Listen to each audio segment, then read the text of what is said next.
You can hear news reporters and writers saying that we are living through a technological revolution, and that things that were once impossible are now becoming possible, and even ordinary. However, if you think about the word revolution, what comes to mind? When I think about the word revolution, my imagination conjures up images from the American Revolutionary War, Les Miserables, and V for Vendetta, because when I think of revolution, I think of a violent power struggle where hopefully positive change and freedom ultimately win. The technological revolution is not a bloody fight like the American or French Revolution. The technological revolution is fought over social media outlets and blogs, because the technological revolution is a battle of ideas, where memes take off and become ingrained in the minds of the people that adopt them.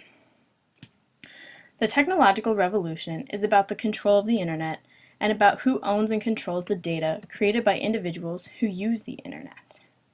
Ultimately, the entity that controls the internet can control the data, and whoever controls the data has the power to control the future. Over the past few years, there have been many pieces of legislation that have tried to change how people create content and share data over the internet.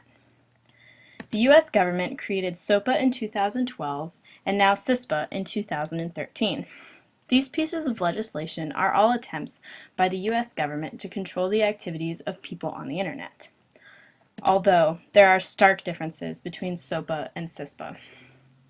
SOPA, the Stop Online Piracy Act, sought to stop piracy by holding websites accountable for the content that users post.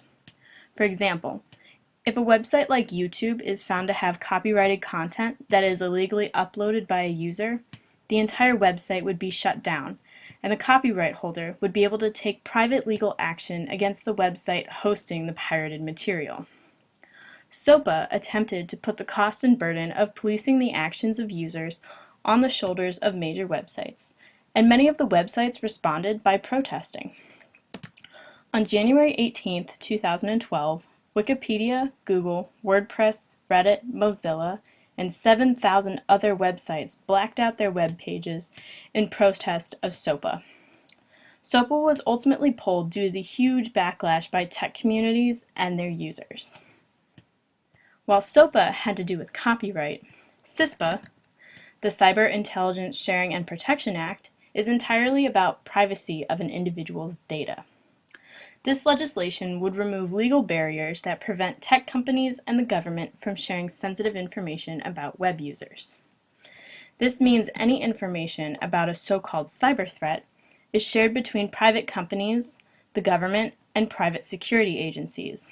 This could mean that a person planning a terror plot is a cyber threat, but it could also mean that a person illegally downloading music could be a cyber threat.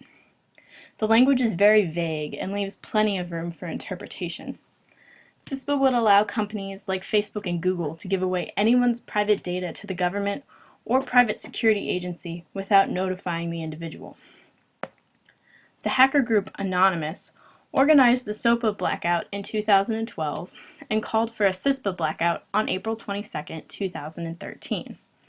Many of the major tech voices that were active in the SOPA blackout did not show up for the CISPA blackout because they are actually supportive of CISPA.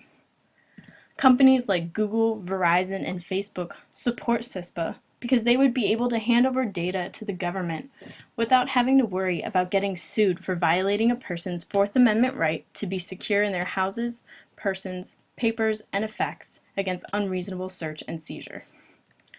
Luckily, the online presence and activism of people through social media caused enough ruckus to make the bill too unpopular and politically toxic to pass.